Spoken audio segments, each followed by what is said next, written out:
segera mulai ya. Untuk pembahasan perkuliahan online kali ini kita akan bahas mengenai proses pengembangan website ya. Dan 7 elemen penting untuk menentukan desain web itu seperti apa. Nah, ini sebagai dasar ya. Sebagai dasar acuan bagaimana sih untuk menentukan desain yang bagus, yang layak, seperti halnya website-website yang kita lihat.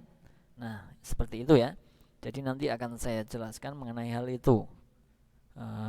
Sebelumnya mungkin jangan lupa untuk absen di siakat masing-masing ya. Dan untuk pertemuan ini adalah pertemuan ketujuh terakhir. Kemudian minggu depan kita hari tenang. Barulah minggu depannya kita adakan ujian tengah semester atau UTS ya. Diharapkan belajar walaupun dalam ujian nanti masih bersifat open book, dan semua latihan-latihan yang kalian buat itu nanti harus dikumpulkan ya di dalam classroom. Nanti saya buatkan folder pada saat UTS. Seperti itu ya untuk info sementara. Kemudian kita mungkin langsung saja ya, biar untuk menghemat waktu pembahasan kali ini ya. Sebentar. Untuk memiliki website yang fungsional, efisien, mudah digunakan dan atraktif di saat yang sama memerlukan prinsip dan konsep ya, agar layaknya website sungguhan ya.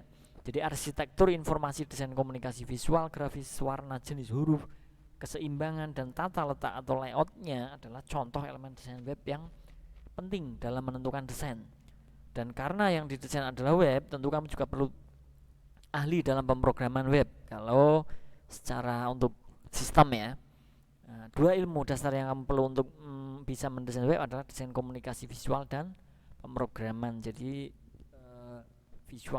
komunikasi visual tersebut bisa kita aplikasikan, bisa kita belajar dengan cara kita menggunakan desain web menggunakan Dreamweaver misalkan, ataupun secara pemrograman bahasa HTML maupun yang lain misalkan. Nah, seperti itu ya sebenarnya untuk unsur daripada untuk mendesain sebuah web yang layak itu seperti itu.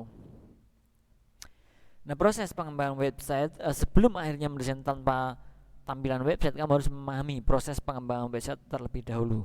Nah, proses-proses yang harus dilalui meliputi konseptualisasi, membuat desain arsitek, organizing, implementing, maintaining, dan improvisasi hingga website berjalan. Itu kalau kita membuat sebuah website yang keseluruhan ya. Nah, jadi walaupun kita untuk mata kuliah ini adalah intinya kita bisa membuat desain dari sebuah web, akan tetapi saya jelaskan juga ya pengembangannya itu seperti apa sebagai gambaran acuan pada saat nanti kalian mendapatkan pemrograman web yang lanjut ya. Nah, ini hanya untuk dasar atau acuan saja. Ini perlu kalian pahami terlebih dahulu untuk membuat website yang bisa dikatakan layak untuk dijual belikan misalkan, seperti itu ya. Banyak ya sekarang ada hal-hal itu ya. Untuk misalkan kalian tertarik dengan pemrograman dan berbakat, itu bisa kalian buat website sebanyak mungkin, kemudian bisa kalian komersilkan, itu bisa ya sebenarnya. Oke, yang pertama ada menentukan kebutuhan web. Nah, pada tahap ini kamu harus mencari tahu website akan difungsikan untuk apa, menentukan target pengunjung dan menentukan informasi dan konten yang disediakan. Menentukan tujuan dan milestone juga penting untuk pengembangan website, seperti itu. Jadi harus kalian tentukan ya kebutuhannya nanti untuk apa. Nah, ini sesuai yang saya terangkan kemarin ya.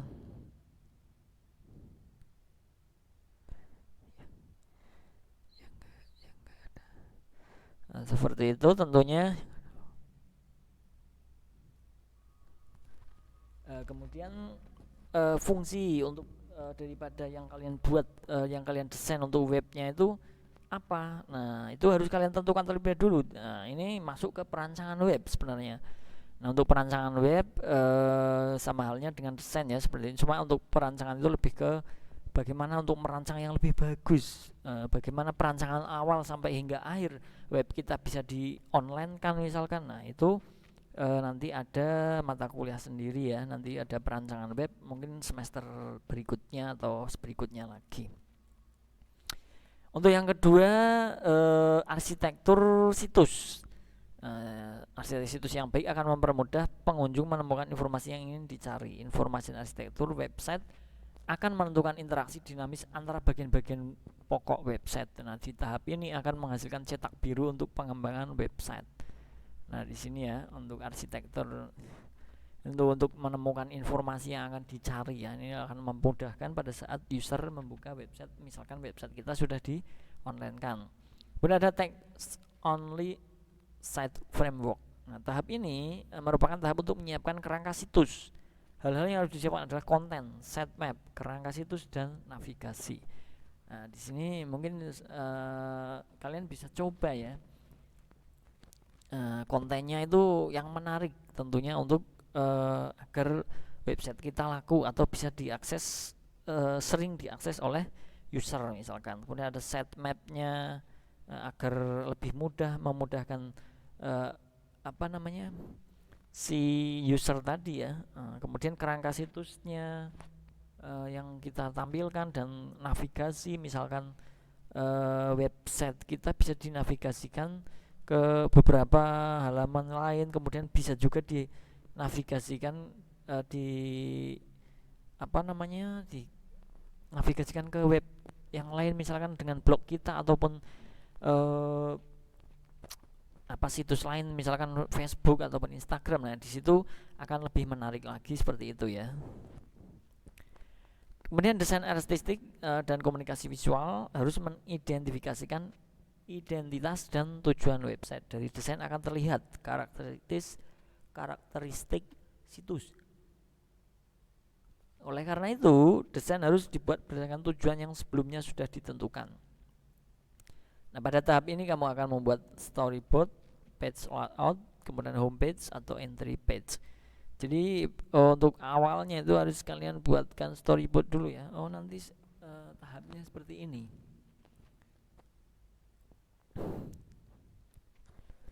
Jadi sudah kita rencanakan dari awal ya.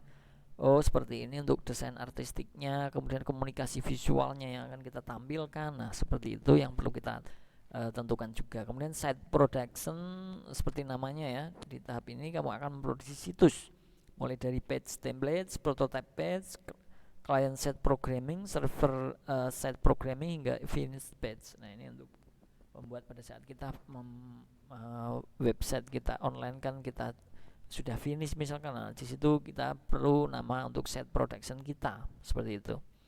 Kemudian ada error checking dan validation. Kamu bisa menggunakan tools untuk memeriksa ejaan, link yang putus atau masalah kode HTML. Jangan lupa untuk mencoba waktu dalam loading halaman. Ini untuk mengecek ya, misalkan ada ejaan yang tidak sesuai, kemudian link yang putus. Ini ada berikan fitur seperti itu. Kemudian ada testing dan deploying, mencoba membuka situs melalui berbagai jenis browser dan dari berbagai lokasi. Kemudian jika semua sudah terlaksana dengan baik, saatnya mengupload situs ke web. Buat URL untuk diketahui user dan daftarkan situs menggunakan mesin pencari. Ini bisa kalian coba semua ya. Browser kan tidak hanya satu saja. Jadi ada berbagai macam browser, itu kalian testing di localhost dulu nanti. Ini belum diajarkan ya untuk mata kuliah desain web ini. Tapi sebagai gambaran sedikit saja saya jelaskan, pada saat kalian membuat website kemudian bisa dikatakan sudah fix atau sudah finish, yang pertama itu kalian harus coba di berbagai macam browsernya. Ada error apa enggak? Terkadang ada beberapa ya yang tidak kompatibel misalkan dengan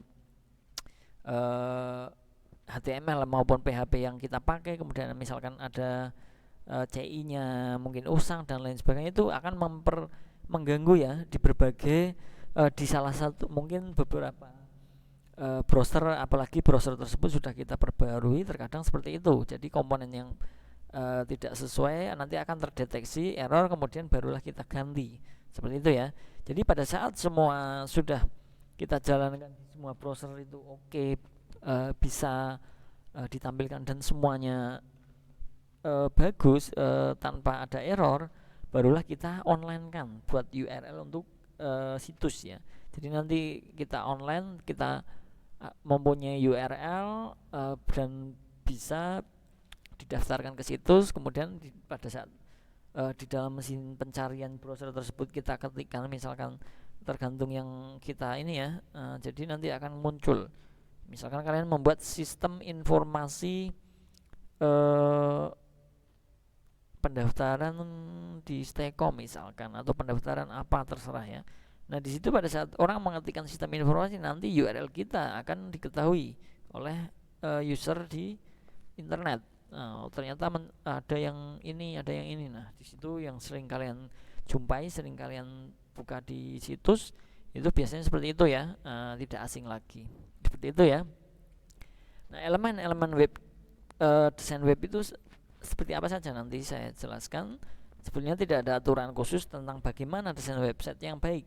Itu sesuai apa namanya, selera sebenarnya ya. Cuma kita ada baiknya kita mencari referensi sebagai acuan, sebagai mungkin bisa dikatakan untuk ilmu ya. Oh ternyata yang bagus itu seperti ini. Kalau kita semuanya full mencari apa namanya, membuat sendiri dengan inovasi kalian masing-masing, itu sebenarnya bagus tuh Pak, kalau ada apa namanya, acuan ya, acuan contoh, misalkan ilmu yang kita baca di internet dan di berbagai macam sumber, itu akan lebih bagus ya. Nanti kalian akan berimprovisasi pada saat kalian membuat desain seperti ini. Oh ternyata punya orang itu menggunakan seperti ini. Nah itu bisa menjadi improvisasi kalian, memperbaiki desain web kalian, seperti itu intinya ya. Tetapi memang hal yang dasar tentang desain yang baik dan buruk membantu membuat website terlihat lebih baik seperti itu, dari layout dan lain sebagainya. Nah, desain itu sendiri adalah proses membuat dan mengkomunikasikan gagasan dalam bentuk gambar atau visual. Jadi hanya tampilan saja sebenarnya. Nah, tujuan adanya desain adalah untuk menciptakan suatu harmoni dan mencapai satu kesatuan. Elemen-elemen desain web yang dimaksud adalah logo, icon, blog, teks, kemudian foto yang ada dalam suatu halaman web. Untuk lebih jelasnya berikut akan dijelaskan elemen-elemen desain webnya. Kita jelaskan satu persatu elemen-elemen desain web yang mungkin sebagai acuan kalian ya. Tidak mengharuskan, sebenarnya tidak ada mengharuskan khusus harus seperti ini, itu tidak ada. Cuma seperti yang tadi saya katakan ya, itu akan membantu mungkin memperbaiki, misalkan kurang menarik nanti setelah membaca artikel ataupun apa yang saya jelaskan ini, jadi kalian lebih ini ya, oh ternyata seperti ini yang lebih bagus. Nah itu yang akan kita bahas. Yang pertama apa? Nah ini desain web desain itu biasanya seperti ini ya, ada bannernya, kemudian ada untuk kontennya di sini, menunya, main menu ataupun menu utama misalkan untuk berbagai macam button di sini yang sudah saya contohkan kemarin, kemudian info dan lain sebagainya, barulah nanti akan dilinkkan kemana yang akan kita mau. Yang pertama ada titik, point, line atau garis, dan bidang atau plane. Nah semua komposisi atau tata letak bisa diuraikan menjadi elemen-elemen desain web sederhana. Hasil kombinasi dari titik, garis, dan bidang space adalah jarak antara satu bentuk dengan bentuk lainnya untuk space-nya ya. Dalam ilmu desain, jarak artinya memberi ruang untuk istirahat atau spasi ya, atau memberi kesan nyaman. Jarak juga akan memberikan penekanan pada objek visual di suatu halaman.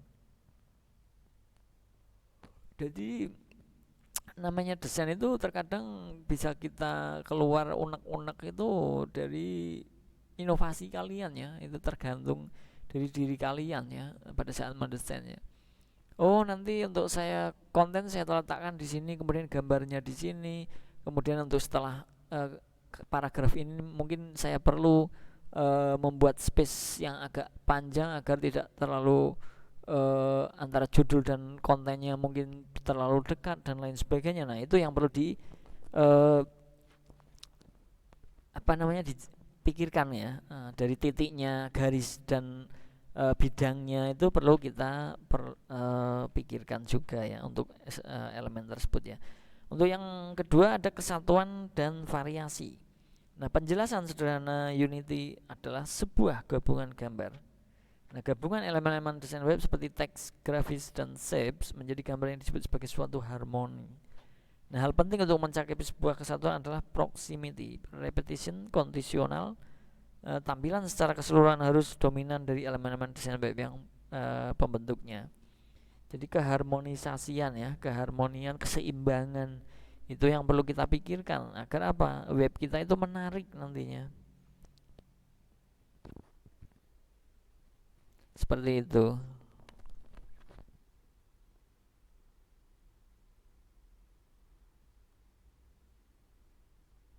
Oke, itu yang kedua ya. Kemudian berikutnya apa? Yang ketiga adalah emphasis, focal point, dan hierarki. Nah, ketika seorang pengunjung datang ke web, ia akan memulai customer journey dengan memilih sebuah titik mulai, starting point untuk memperoleh kesan visual. Nah, titik mulai dari starting point dalam desain disebut dengan titik focal point ya. Kemudian titik fokal adalah tempat paling menonjol dalam sebuah desain. Nah, desainer biasa menggunakan isolasi, ukuran, dan nilai untuk membuat titik fokal. Jadi seperti itu untuk emphasis ini adalah biasanya kalian juga mungkin bisa sering merasakan ya, pada saat berkunjung ke web, ia akan memulai customer journey ya, membuat sebuah titik mulai. Kita harus mulai dari mana, home maupun menu yang lain misalkan. Nah, di situ ya nanti akan membuat emphasis atau titik fokal ya. Kemudian yang keempat adalah kontras dan fungsinya dari elemen desain web yang mungkin bisa menjadi acuan kalian. Nah, kontras dalam desain bisa digunakan untuk menyampaikan sesuatu yang berlawanan, hitam dan putih, tebal dan tipis, kecil dan besar. Maka kontras dalam desain adalah tampilan yang berlawanan. Nah, komponen dasar dalam kontras adalah figure ground relationship atau biasa disebut dengan ruang positif dan negatif. Manfaat dasar dari adanya kontras adalah untuk membuat variasi visual suatu komposisi dan meningkatkan efek visual keseluruhan. Kontras pada layar komputer untuk membantu mata membedakan elemen. Nah, kontras juga bisa meningkatkan readability atau keterbacaan ya, dan bisa membuat sebuah pesan terkesan lantang atau halus. Ini misalkan pada saat kalian mau mengisikan sebuah konten di sebuah tampilan web kalian, itu ternyata ada kata-kata keinggrisan, misalkan ini contohkan saja, mungkin bisa dikontraskan dengan warna yang berbeda, tulisan miring, kecil ataupun mungkin ditebalkan atau besar, lebih besar dari yang lain. Nah, di situ yang dimaksud kontras ya. Kemudian misalkan ada link kalimat yang kita linkkan, nah itu bisa biasanya baru kita bedakan ya menggunakan warna biru misalkan. Nah, seperti itu untuk mengenai kontras dan fungsinya. Kemudian yang kelima ada tipografi. Adalah perpaduan antara seni dan teknik mengatur tulisan. Nah, pengolahan tipografi tidak terbatas pada pilihan jenis huruf, ukuran atau dekorasi. Nah, tipografi juga mempertimbangkan adanya tata letak vertikal atau horizontal tulisan pada sebuah desain. Nah, tipografi untuk web tidak sebebas tipografi untuk media cetak. Perancang desain web hanya memiliki sedikit kebebasan untuk menentukan tipografi. Tidak semua jenis komputer memiliki spesifikasi yang sama ya. Nah, perbedaan browser dan dukungan standar dalam CSS membuat tipografi web tidak memiliki bentuk jika tidak cocok untuk ditampilkan. Nah, untuk tipografi sendiri adalah tadi ya, perpaduan antara seni dan teknik mengatur tulisan. Jadi pengolahan tipografi ini misalkan jenis hurufnya, ukurannya, dekorasinya, nah itu yang dimaksud seperti ini sesuaikan ya untuk di tiap komputer itu biasanya berbeda. Karena apa? Misalkan untuk jenis font itu di setiap orang itu kadang berbeda. Kenapa? Karena ada yang hanya mengandalkan bawaannya, kemudian ada yang mendownload kemudian mengaplikasikan ke PC kalian. Nah, seperti itu ya. Jadi nanti untuk ini bisa menyesuaikan ya, karena tiap komputer itu berbeda. Tuh, yang keenam adalah elemen warna. Nah, warna pada website e-commerce pasti berbeda dengan warna website untuk blog ya. Nah, itulah mengapa seorang desainer web juga harus memahami dasar-dasar psikologi warna. Sebenarnya seperti itu kalau memang acuannya ya. Psikologi warna itu perlu kalian pelajari kalau kalian sebagai seorang programmer ya, biar paham untuk warna ini untuk ini, nah ini untuk keseimbangannya dan lain sebagainya itu agar harmonis. Nah, pemilihan warna akan menentukan kesan dan penilaian terhadap website. Nah, seperti warna merah, warna tersebut akan cocok jika digunakan pada sebuah e-commerce, namun akan kurang tepat jika digunakan dalam website berita. Nah, seperti itu contohnya ya, masih banyak yang lain. Kemudian ada elemen keseimbangan. Nah, desain sebuah web tidak hanya harus terlihat bagus dan menarik, tetapi juga harus seimbang. Nah, seperti itu ya. Jadi memang untuk sebuah website itu yang menarik itu memang bisa dikatakan unsur utama ya. Terkadang orang membuka sebuah website, kalau tampilannya sudah saja tidak menarik, itu orang akan berpindah, cari yang lain aja, yang misalkan pencarian sama tapi beda link. Nah, itu terkadang orang seperti itu. Kalau memang